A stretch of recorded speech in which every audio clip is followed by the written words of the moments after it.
Welcome back to the studio for the preview of the fifth race on the card.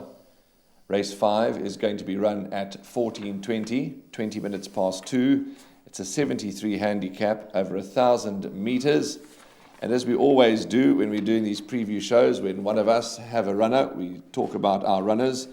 And Duran is in the race, Graham, and he runs in your colours. He is a little bit off form at the moment, but he reverts to a trip, and he reverts, when I say reverts to a trip, I should say rather, he reverts to a course and distance. He seems to do better here at Greyville, that's what I'm trying to say.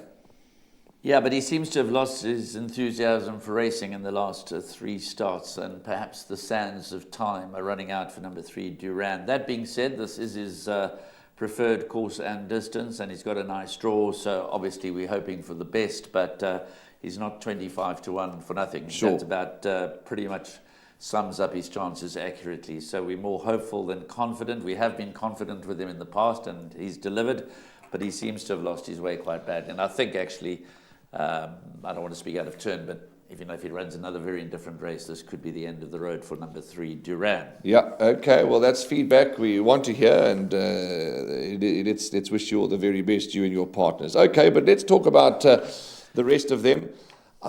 When I first looked, We All Chommies jumped out at me. You know, he deserves another win. He's ever consistent. He's got Muzi Yeni again. 52.5 kilograms, neatly drawn. So it's easy to make a case for We All Chommies, but he's obviously by no means a good thing because it's competitive, impartial. I was just looking at those statistics with Michael Roberts and Rachel Vineker. I'll read them out because they're so brilliant. 43 rides for 10 wins and 6 places. I mean, that's brilliant.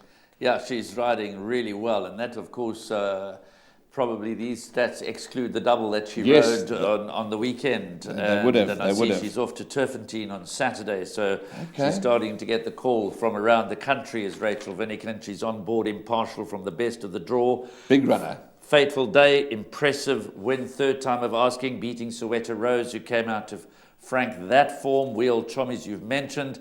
Leslie's Path to Fame, chance at this level. I would prefer him over 1,200. I really like Hampton Court. On form, he should have the measure of We All Chommies, but only narrowly. Samanga Kamalo gets aboard Hampton Court for the first time ever. His form is pretty good, and this is his best track and trip. So I really like Hampton Court in a tough race. He's 7-1, easy to back. You've got to consider the likes of Just a Guy Thing, Vara Glow, even Rainbow Spirit. He's any price is the recent maiden winner. But that came after a promising run behind Lunacam, and then he won well, heavily supported. And this 3-year-old son of Captain of All is out of the very fast mare Purple Lake. He could be better than rated, so watch out for another big effort from number 11, Rainbow Spirit. But it's a real tough handicap. My each-way value, my floating banker in the race is number 7, Hampton Court. Yeah, Hampton Court. He certainly knows how to win. He's a 3-time winner, multiple places. He knows what racing is all about. Samanga Kumalo, he could have a good day. So we listen to Graham's advice. He could be the value in the race. In fact, he is the value in the race, Hampton Court. Just quickly before we wrap up, Leslie's Path to Fame was due to run, I think, at that abandoned meeting. That was over a bit of over 14. That was over 1,400 metres. And that was the abandoned meeting. Yes. Now, you happy this distance? No, I prefer 1,200. I'm not saying he's got no chance. Yes, I think this is his class. As I said previously when we were discussing last week's abandoned race meeting, he looks really well at the moment. He's clearly in a very good space.